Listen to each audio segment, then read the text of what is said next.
Hello, everyone. This is Rosie, and thank you for tuning in to this episode of my podcast called My Intrusive Thoughts.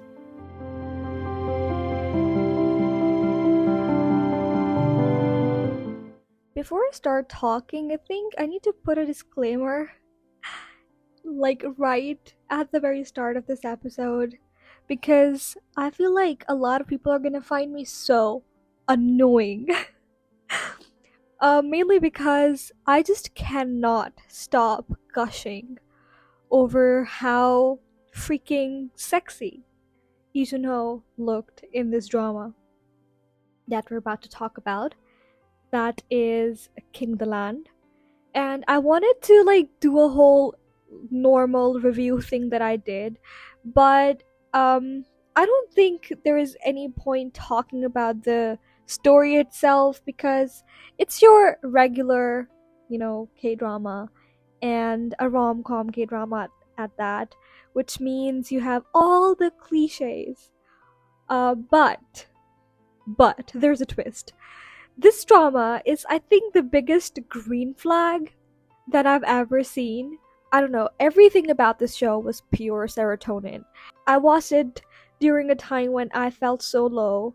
I was literally going through one of the worst weeks of this year, I think. And I don't know, this show just, every time I turned the show on, I would forget about everything else and just, get sucked into the world of Izuno and Imuna and the cutest romantic comedy show that I've seen in a while. And I don't know, yes, I'm raving about it it's something extraordinary, which in a sense it actually is, but we'll get there. Let me just not jump the gun and start this episode properly, I guess, okay? For those of you who have not yet seen this drama, first of all, what the hell are you doing here? Go watch it. You gotta go watch it first to understand why I am so freaking excited right now talking about it. Otherwise, you'd just be like, what is wrong with her? You need to see it to understand just why I am so obsessed with it.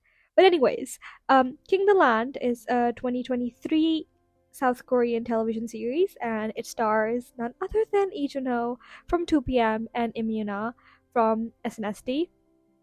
It aired on JTBC, which is a local broadcast station, but it is also available to stream on Netflix, which is where I actually watched it.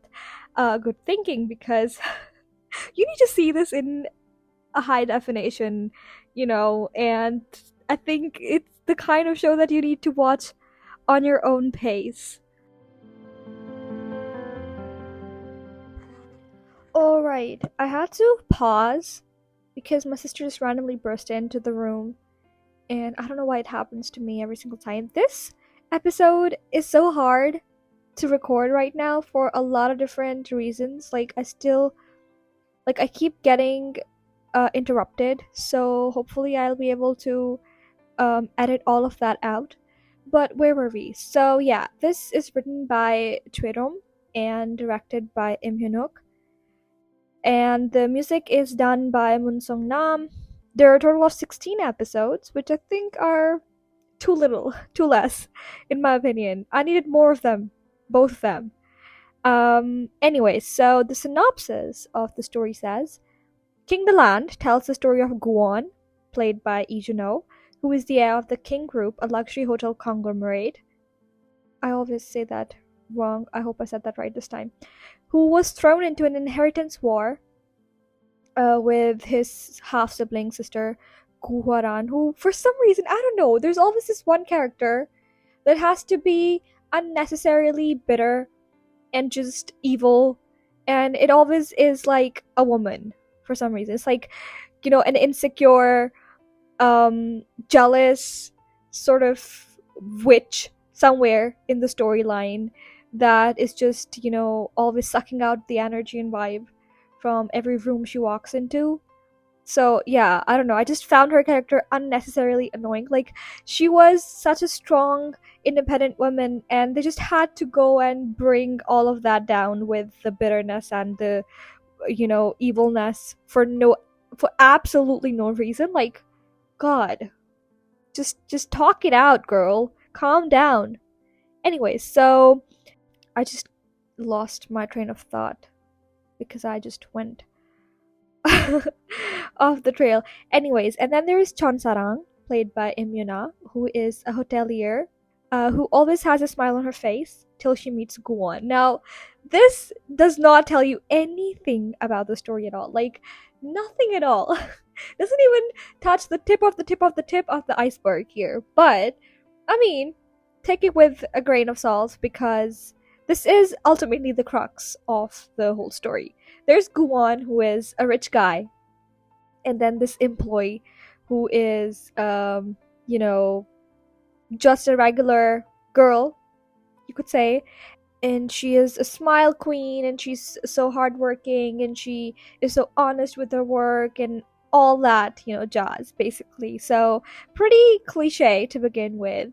But here's the thing, I know that this drama was pretty mild and, like, it reminded me sort of the regular rom-com Chinese dramas that you would watch, because all of them have like similar stories somehow.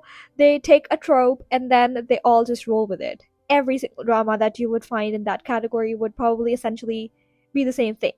So for this drama, I kind of kept, going back to The S, which came out, I think, in 2013, maybe? I can't exactly remember. But yeah, with Imino and Park Shin-hye and all those, like, it was star-studded cast, if you remember it. So for some reason, I felt like it was a similar storyline, but with less drama and less red flags. And yeah, it was like an updated, more woke version of that. And even the romance in this was like, whoa. We'll get to that. We'll get to the whole romantic part of it. But I mean, I just had to put it out there. I just kept drawing parallels between the two throughout the story. But even though they're like in no way, shape, or form similar to each other, but still kind of like just the whole idea of a rich guy and a kind of poor girl. Well, they don't focus on the financial status of the girl here as much, but she still gets like sent away, because of because of the relationship and their troubles, because of the power dynamic. But they played so well that it did not feel so cliche and red flaggy. Is that a word? Not a word. I just invented it. But it did not come off as bad as you would expect it to be, right?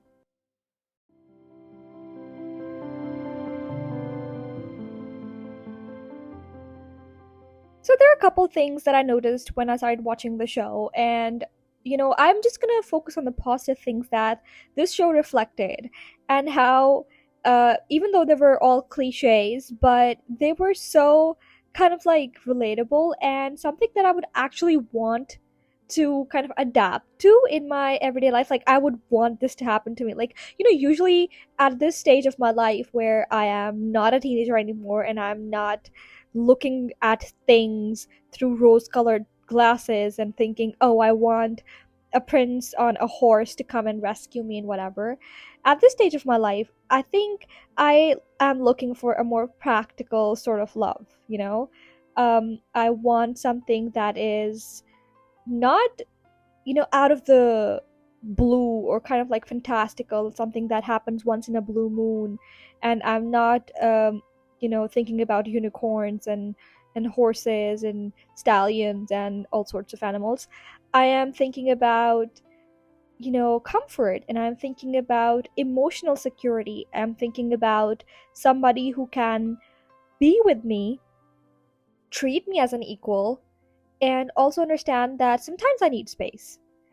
I want them to understand that, I have my own life outside of this relationship that we have, and also to know when to prioritize me as well, and same for myself. So I think all of this was portrayed so beautifully in this drama, and Guwon's character is someone that in the beginning of the story. So basically, if I, talk about the plot, the whole story is centered around Guwon and how he lost his mother when he was young, lost as in she left without a word. So he has no idea where she is, and all his life he's just been in this he's been stuck in this moment when she left, and nobody's telling him anything about her, and they're all just pretending to just get away with their lives and get on with their lives.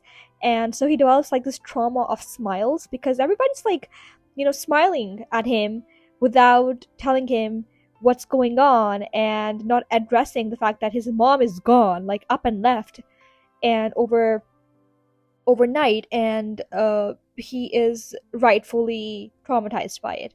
So growing up, he has no concern whatsoever with the hotel or whatsoever, Kingdoland, uh, and then suddenly he just gets forced into, handling the whole situation. And during this time, he gets to meet Chon Sarang, and she's called the Smile Queen of all things. So that's how they, start. They start off on like a very rocky, standing, because she mistakes him for a pervert, who tries to get her to spend a night with him.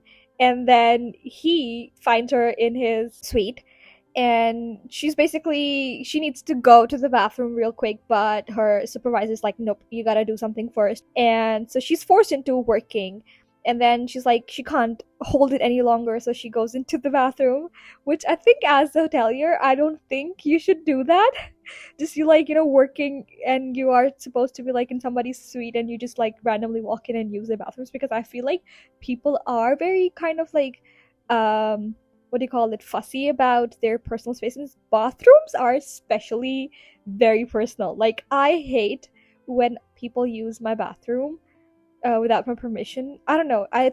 It might be something that comes off as rude, but honestly, it's the most personal space a person can own. And yeah, I don't like that. Oh god, this is why I never use public bathrooms. Like, when I'm working at the hospital, I don't go to the bathroom at all. Like, even if I'm like working 16 hours, I would wait till I get home. So yeah, that's a very bad thing overall. But anyways, so he finds her in his bathroom, and he's like, what the fuck? What is going on? So they're basically like, they start off on a misunderstanding, but the good thing about this whole thing was that they resolve it like right away. She starts working for him specifically, and right away she's like, oh, I remember you're the pervert. And then he's like, have you ever seen a pervert like me? Which was an ad lib, apparently. If you've seen the drama, you would know. And I'm just like, wow, the character that he's playing, he has embodied it so well. First of all, he's handsome, like, period. He is very handsome. And, whilst watching this show, I kind of realized that apart from him acting, I did not know anything about his personal life or who he was or whatever, because I'm not into mainstream K-pop, and especially the second gen, I don't really know much about it. Like, I got into K-pop through BTS, and I've stayed there. I rarely venture out. Sometimes I would listen to Stray Kids, or usually these days new jeans are more popular, or Tomorrow by Together, or I remember Girls' Generation when they would sing OSTs. Like, I know their OSTs, but not really as a K-pop group. I don't really venture into that side of K-pop anyways. But like, I got so interested in his like personal life after watching this, so I went and kind of searched him. Like, it felt like being introduced to a new group.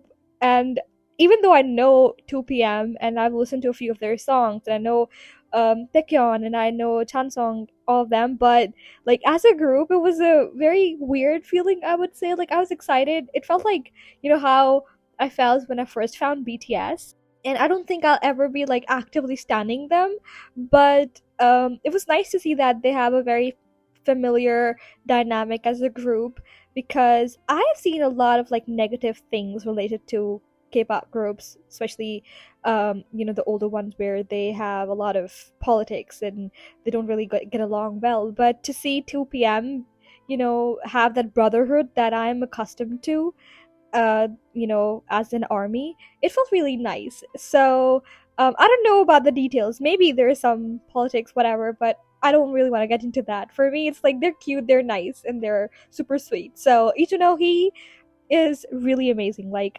I would have not known that he was a singer himself if I'd not really been on Twitter much. But I do know that he is, because he's such a good actor. And you look at him and you think of seasoned actors. Like, he is so good with his comedic timing, like his expressions. He's a pro. He's a natural actor.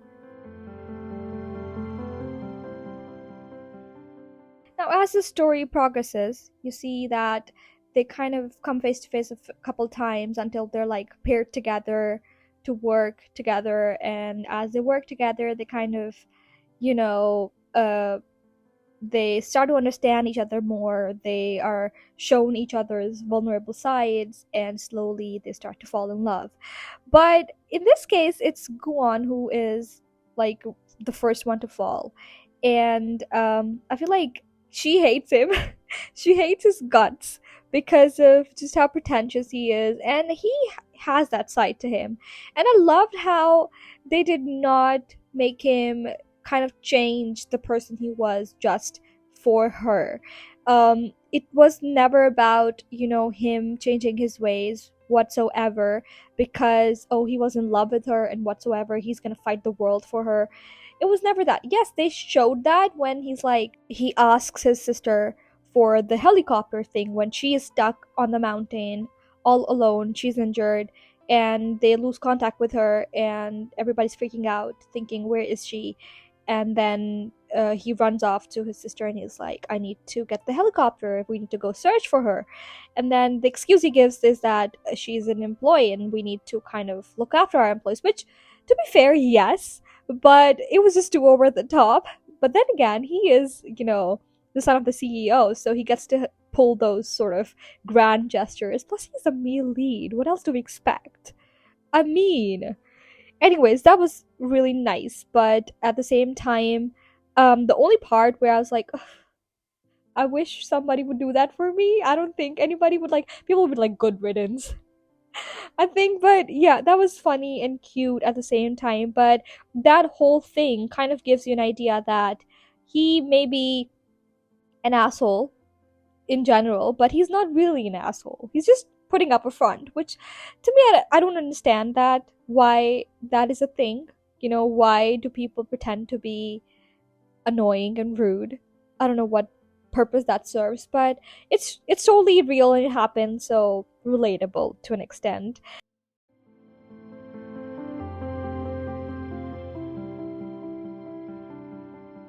The best part about dramas is when the cast, like the supporting actors, are more funny and more memorable than the actual leads.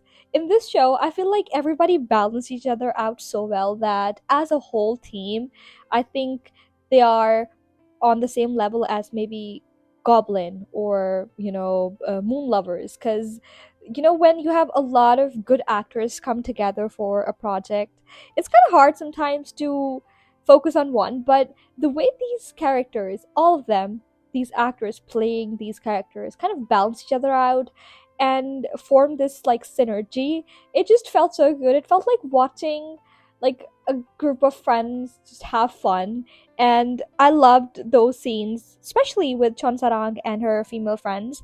She has like this trio where one of, and they all work for the same company, right? The same sort of like, they all work for the King group, so they get together and they two of them live together. One of them is married, and they all get together every like other night, and they have food, like fast food, and they do like karaoke nights, and they go out and you know uh, eat and have fun and hang out, and they are each other's confidants. It was so relatable and cute, and I just, female friendships usually, we have evolved a lot over time, in K-dramas, because in romantic stories, especially something like this, there's always this like thing where one of them has to develop an interest in the male lead, and then they have to fight, and then they have to get all bitchy at each other. But the way these girlies supported Chonsarang was just so adorable. They were always there for her. They were there to cheer her up. They were there to listen to her rant. And I just loved how honest and kind of pure their connections were, and how they showed that all of them had their own lives to lead, and they all had their own priorities, and they all had their, problems. But at the end of the day, they were there for each other, and they were so honest about, things that they were doing and wanted from life, and they would talk about them, they would communicate, and that just gave me such a nice kind of like feeling. Another show that I really loved, which had a similar sort of dynamic between friends, was, I think it's called Melodramatic, Be Melodramatic, something like that, with three friends. It has Jonyo Bin in it, and they have this like a group of like friends, and they all kind of like, it's just a slice of life drama, and it's really nice, by the way. So I really enjoyed that green flag, green flag, green flag thing, friendships, female friendships, and them like rooting for each other and supporting each other and sticking out for each other was really funny. Plus the six sibling group was even funnier and more kind of like heartwarming and cute to watch, with the three friends, and then Guwon and his secretary. Guys, this guy, what is his name? Seha? He is a comedic king, right? So we've seen him in other dramas, a lot of other dramas. His name is An Seha, and I just love how he always portrays these characters so naturally. Like, what's the other drama that I've seen him in? I think he was in She Was Pretty, and Love in the Moonlight, and I think he was also in, what other drama? Flower Crew, Joseon Marriage Agency as well, and Dali and the Cocky Prince. So he's been in a couple shows, and he always has the most amazing comedic timing. Like, his expressions alone are just, to die for. Like, every time he came on screen, and his kind of like dynamic with Guan was so funny. They were like bickering, and they were like, he got bullied, like this poor guy got bullied by Guan so much, but then at the end of the day, he was just there, like always trying to root for him. And it was the audacity for me that was so laughable and funny, because like he would do something, to help Guan, and then he would be bragging about it left, right, and center. Also, the Thailand sequence was so fun.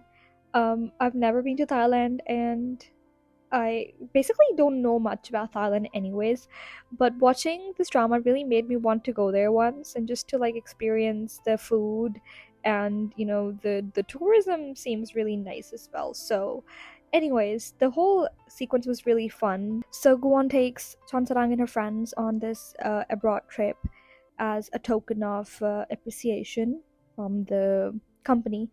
And No Sang-shik, his secretary, he basically tells him to act as the head, and then he in turn, acts as the department manager, because he doesn't want for them to figure out that he is actually the CEO's son.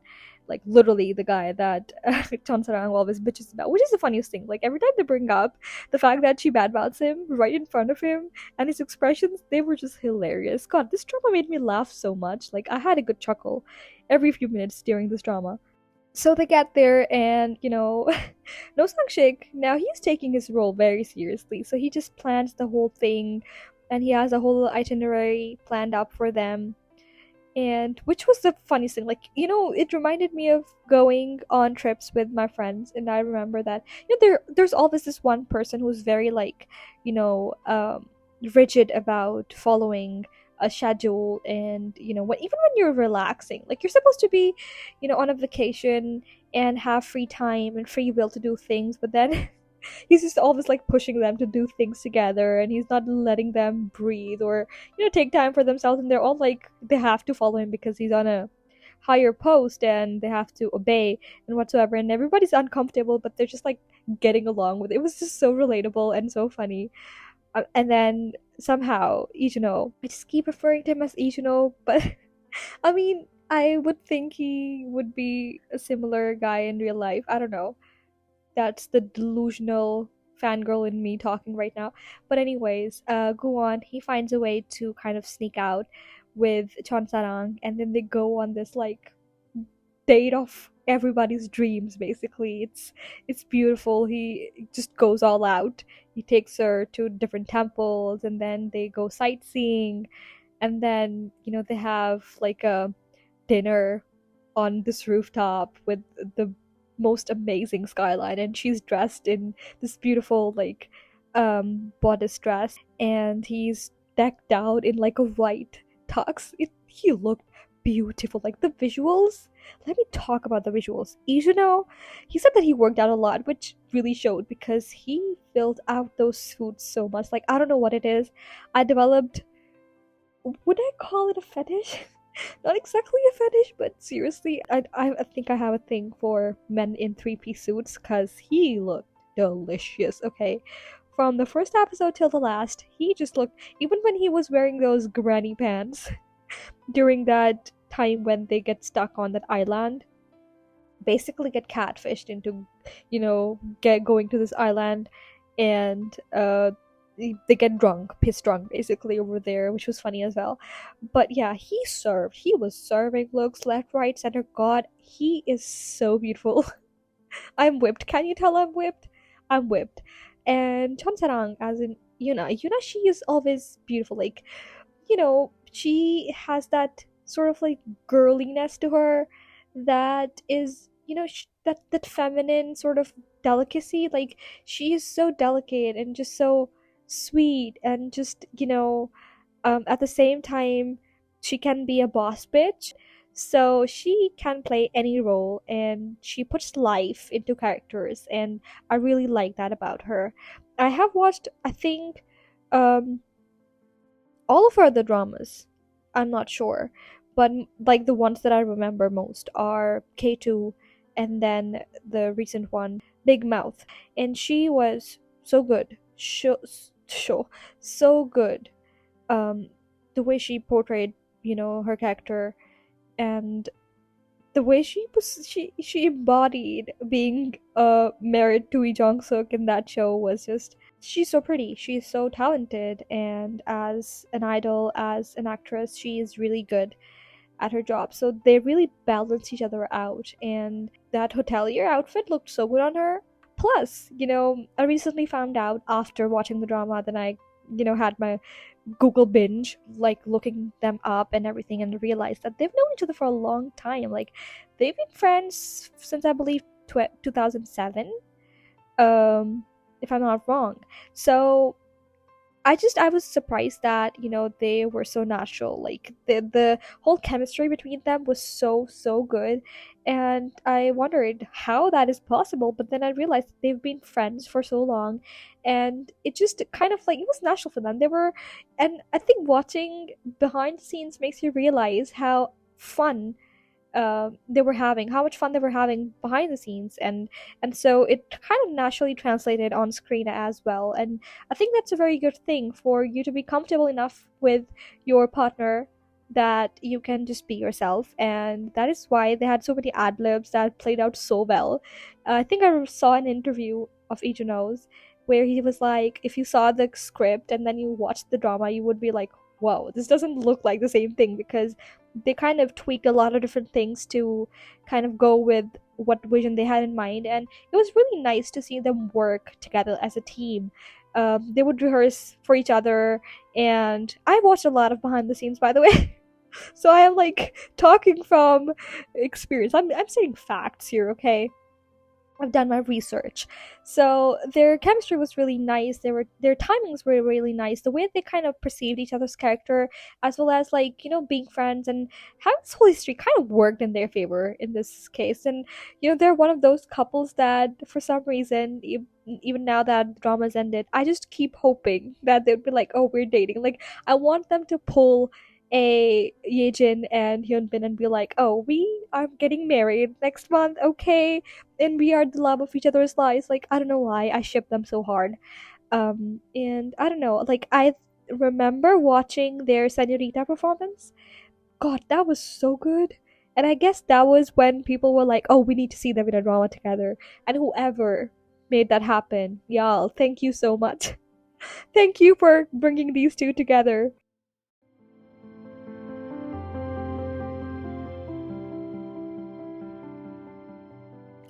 Right, another green flag about Gowon's character that I just thought of was how, whenever he felt sad or, he was going through something hard, he would like reach out to her. And he was never the kind of person who was running away from his emotions. And I love that. He had his moments where he wanted to be alone, he wanted his space whatsoever. But even when they had misunderstandings, there's this part where they're both kind of like he gets a little overbearing in the beginning when they start like dating, and he's always showing up at her workplace and making her uncomfortable, and she's obviously trying to keep it on the down low because she works for him, so obviously she's thinking that if people find out, they're probably going to be making rumors, and it's going to be bad. So she's trying to keep it on the down low, but he's like so so into her that he cannot handle and he cannot keep it to himself. But then, I think she reaches out to him and then he gets startled and she gets offended by that.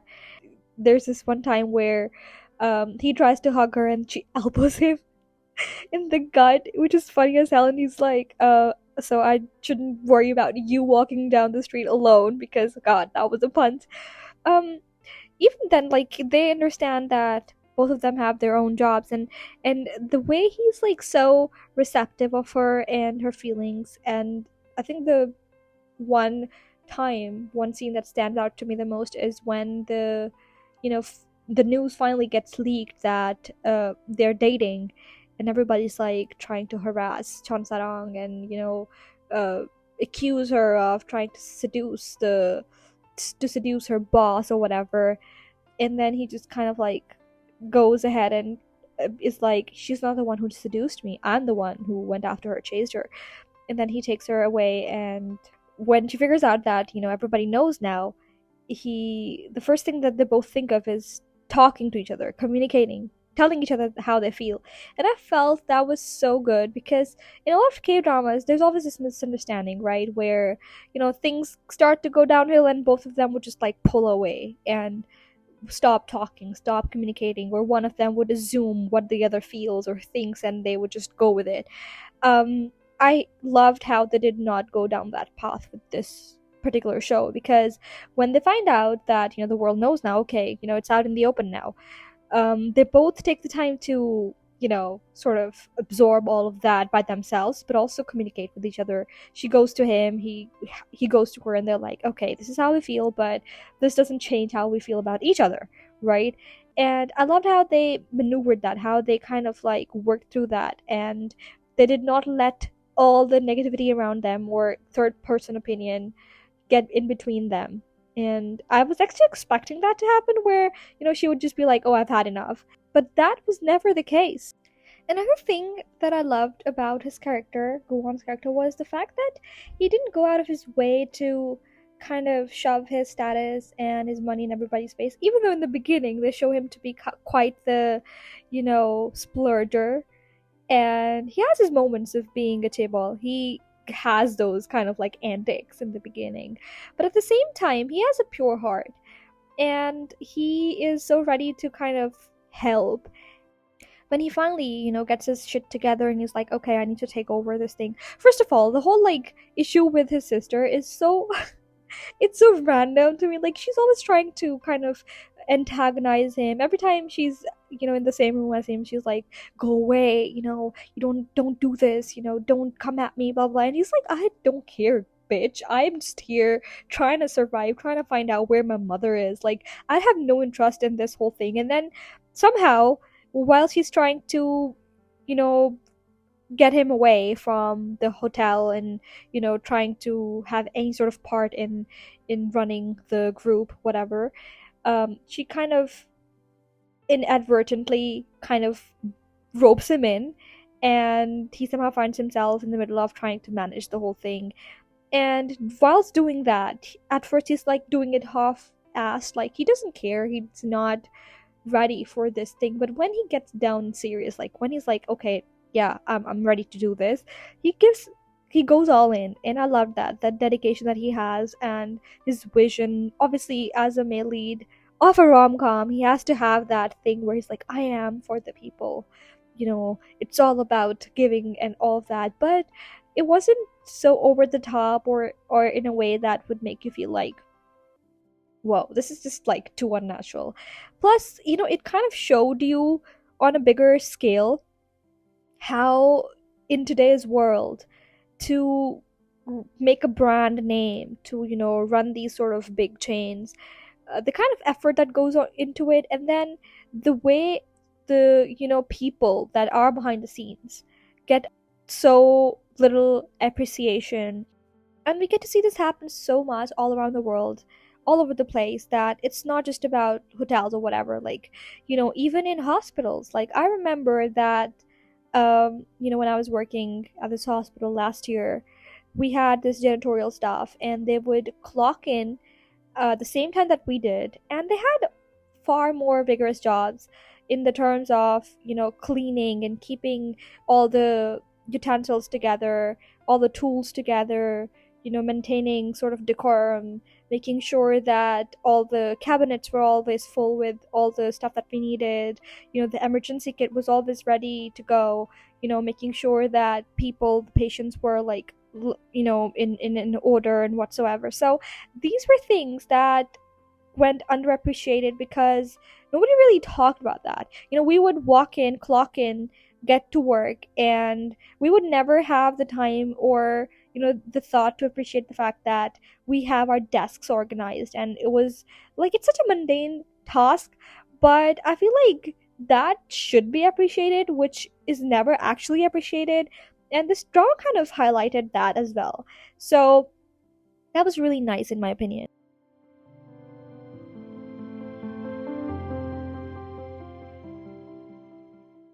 Even the whole cliche with her being sent away into exile because, oh, everybody knows that she's dating the CEO's son now, and he's the heir of the group, and oh my god, they have this stark difference between their social standing, so what the hell, blah blah blah, everybody's going crazy, the tabloids are having the time of their lives, so whatever. But then she goes into exile, but it's not like the usual kind where, if you remember the as, she's like supposed to disappear off of the face of earth. That's not the same thing. And I did find the whole concept where she hangs out with Guan in that theme park, which was actually really fun. Like, I don't know how they do it and how they don't feel ridiculous, like them being in their 30s having to wear like school uniforms. How do they do that? I don't understand. But anyways, they looked really cute in that, and the whole sequence with the theme park was really nice. If I ever go to South Korea, that's one place I'm definitely visiting. Anyways, and then she doesn't tell him that she's being exiled basically to this countryside, and he has to go abroad for like a business trip, and then she's like, yeah, bye bye, and then she just disappears. But then when he comes back, he does find out that she's gone, and he's like rightfully kind of flabbergasted and like, what the hell, what just happened? I thought we were strong, we were gonna work this through, and then but then it's still not as dramatic as other dramas that I've seen. And then when he does show up to her place of work, because he is whipped for her, his whipped ass shows up, and she's not like, oh my god, my life is a mess because of you, I don't want to do this, blah blah. She's not blaming him, she's not resentful about it. She understands the whole idea, and she's not being immature about it, and she's not being, both of them are not being like, what the fuck, what is going on here? But she's like, it's my job, and if this is what I have to do, I have to do it. And then they both kind of work their way around the whole situation in a way that doesn't come off like, what the hell is going on? She takes him around to the place. She's very dedicated. That's one thing that I loved about Chon Sarang's character, is the fact that no matter what is going on, she was so nice and polite. Like, even when everybody around her were bullying her for landing the job, or for being promoted, or for, ending up working in Kingderland, even when everybody was like being rude to her on her face, she was still so polite, and all she cared about was excelling at her work, being there for, the customers and whatsoever. So that kind of ultimately made everybody warm up to her, which I loved, because I imagined myself in that scenario. I would probably be so pissed off and just kind of walk off. Like, I'd be like, I am done with this bitch. I'm not doing this. I can't be in this kind of negativity. But she was so pure and nice that ultimately everybody ended up loving her for it, which was a really nice thing to see in a character. But at the same time, she knew how to stand up for herself. She was not kissing people's asses. She was confident in her work, in her abilities, and at the same time, she was ready to, stand up for herself. And, if she felt that, something was wrong, she voiced it. And she was in not a disrespectful way, but in a way that would showcase that she's got brains, right? So I really enjoyed that. I really loved that empowered character that they showed. This drama was full of green flags, by the way, so yeah, if I haven't mentioned that already like a couple hundred times, this should be your incentive to go watch the show.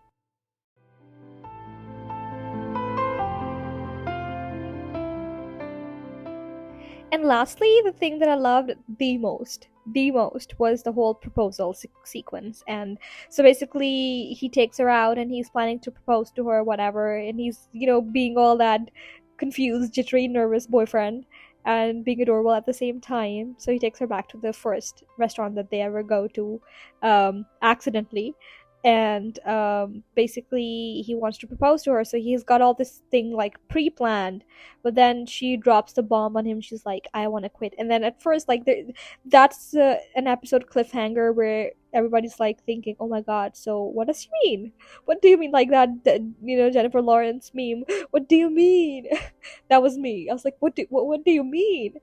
But then apparently it was not her wanting to quit the relationship as in break up, but she wanted to quit the job because it was not serving her anymore. It was not something that she wanted to do. And that was such a brave moment, and like I had to kind of like, pause and take it in, because how many times do we have this courage to, you know, introspect and then understand that something that we wanted to do all our lives maybe is not something that is serving us, is making us happy. Like, and right now that resonates with me so well because of the situation that I am in right now in my personal life. Um, you know, my whole life I wanted to do medicine. Like, that was like, the one thing that made me live through my bad days, when I wanted to quit, when I wanted to give up. And at a point, I was like all about this. Like, that was one reason for me existing. But now that I'm here, I have my degree, and, I am about to start my professional life. Sometimes I think back and I think to myself, am I happy though? Like, yes, I've achieved this, but is it something that's bringing me happiness? And sometimes I don't know. I can't figure out the answer. And a lot of times you have to realize that it's not that you don't know the answer. It's just that you don't have the courage to say those words, because a lot of times you would realize that the words you want to say are not exactly the words you want to hear. So you're just gonna pretend that you don't know. Like, you're just gonna be you would rather be in that confused state than face your feelings or face your emotions. But it takes a lot of courage to be honest with yourself, I think. And the way she does it, she's like so open, and I love that. I love the fact that she felt like she could talk about this stuff to not her boyfriend only, but the fact that he was her boss. But then she was like, I need to be honest with myself and with him as my partner, as my boss, that, this is it. This job is not serving me, and it's not bringing me the happiness that I thought it would, and I've worked so hard all my life, and I deserve to be happy, because that's all that matters at the end of the day, right? So she quits, and then she opens up her own hospital. I was gonna say hospital. She opens up her own hotel, and she like does everything start to finish, decorating it, and all of that jazz, which was a little like DIY thing, that my DIY queen, that was really cute. And throughout that, I loved the idea that she was not relying on him to help her out. She wanted to do it herself. She wanted to be independent, and he let her do that. I love the fact that he was not, because sometimes, it's only natural that when your loved ones are going through something, or you think that they might need your support, you just try to shove that on them, and you like, sometimes it can be overbearing, and we might not even understand or realize that we're doing it, but it can be uncomfortable, and it can really have the opposite effect of what you want it to be like. Instead of it being consoling or supportive, it can be kind of daunting and bothersome for people who are at the receiving end of it. So I loved how he gave her the space and the, you know, time to talk about stuff that she wanted, and give her the autonomy to want help if she needed, to reach out for help if that was what she wanted. And even though, yeah, he ended up, kind of like going to see her every time, but that was because he missed her and he wanted to just be with her, and it had nothing to do with the fact that he was trying to like influence her or whatever, or try to impose his like status or money on her, even though he literally was the heir to a global chain of hotels or whatever. With her, he was just him, like the guy, a normal regular guy who loved his girlfriend and wanted to spend every waking moment with her if he could. But they always made compromises, and I love that. When he wants to kind of like help her out, and she's like, you have a job of your own, I can't ask that of you, and then they bicker over it, but at the end they kind of come to a compromise. They're like, okay, I'm gonna do my shit, regular shit, on the weekdays, and then on weekends, can I please be with you? And I love the fact that he asked. And whilst we're on the subject of asking, god, that kiss, that freaking kiss, if you remember that episode, that beautiful date that gets ruined by his over the top antics, cooking antics. And I think that is one kiss that I would watch this drama for all over again. And it was like nothing extraordinary. Obviously, it's like, they're both alone. They're on a date, and they have kind of like started liking each other, and they realized they like each other, and they kiss. Basically, the moment is right, the time's right, the feelings are right, whatever. But it's the little permission that he asked, that instant where he's like, please give me permission to kiss you. That was everything.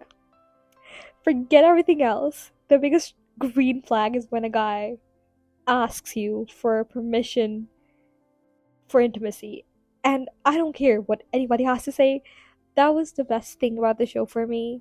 He is a king, okay? And I'm not like, again, it's not something that I would be like, oh, we need to overhype it, whatever. But it's just that the fact that the afterthought, it's just a thought that matters, and we should celebrate that. It's not every day that you get to see dramas where they showcase consent like that.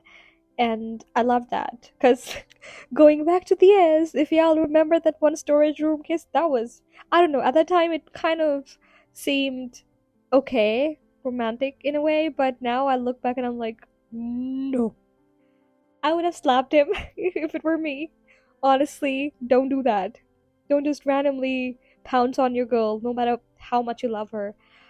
Let her give you the consent for it. It's 2023. We should all be about consent. Don't ask permission first, please. Anyways, all the kissing scenes, actually, they were so comfortable. The skinship was so real and so natural, because I think the whole being friends factor. But at the same time, I'm thinking to myself, if I were to like, shoot a drama with my best friend, and we have to kiss, like, that would be kind of awkward. Like, I don't think that would come off naturally, because I think I would be more awkward doing it with somebody that I've known for so long. But I don't know, it's just me. they did great. They were beautiful together.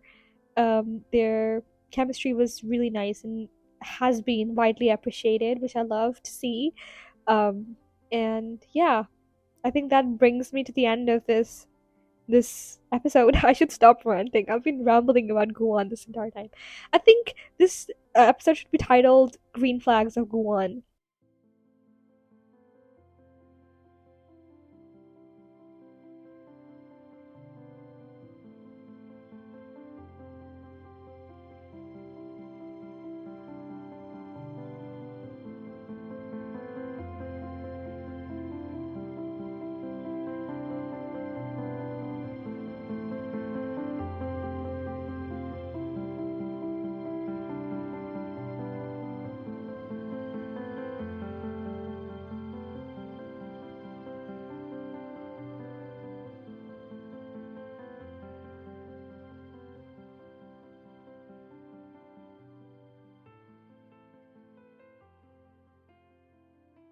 I don't know if you can tell, but I'm losing my voice again. Like, for some reason, I can only like talk for so long. Some people can go talking for a long, long time. Me, on the other hand, I usually don't talk much. Even on a normal day basis, I barely talk. So, my throat gets tired very easily. My voice box is like giving up on me already. So, I'm gonna shut up now and go binge watch something else. Actually, this drama gave me like those withdrawals, that you have after watching a good series where you don't know what to do with your life anymore. I've been going through that lately, so I've started like watching Alchemy of Souls again. I don't know.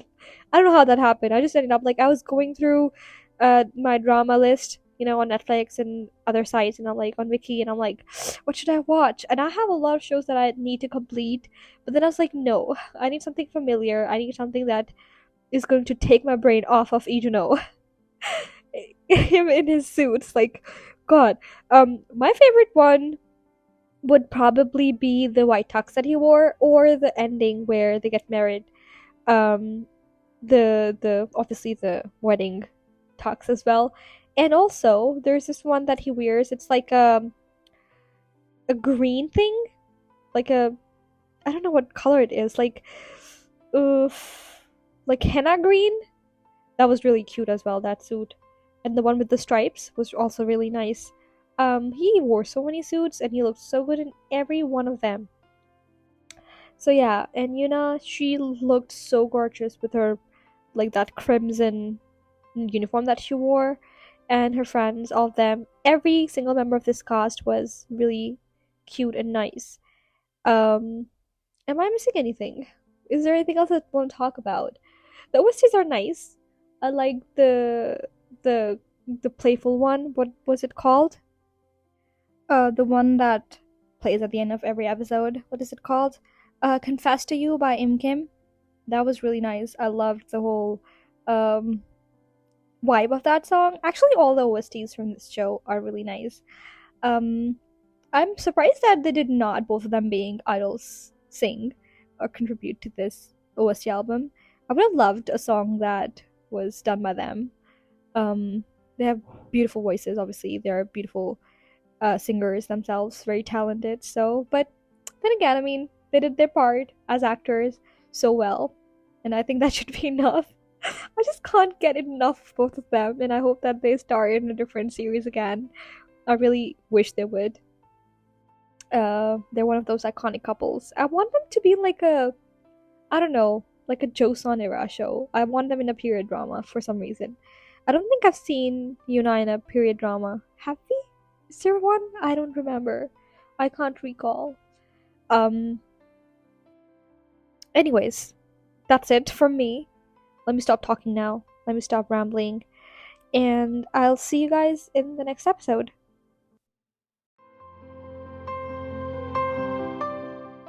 This song is everywhere. Oh my god, what is going on Twitter? Anyways. A hopeless romantic all my life, surrounded by couples all the time. I guess I should take it as a sign. I'm feeling lonely. Oh, I wish I'd found a lover that could hold me. Now I'm crying in my room, So skeptical of, but still I wanted more. Whatever. I don't know. This song is everywhere for some reason. I just opened TikTok and it was there.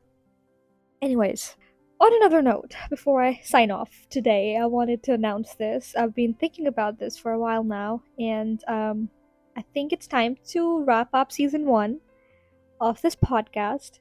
I can't believe it's been 6 months since we've been doing this, and I want to kind of upgrade and sort of like start something new. Like, I have a couple different ideas in my head and I wanted to incorporate them. So I'm planning to start that with season 2, which I'm going to start recording in a bit. So please stay tuned for that. This will be it for season 1 for now.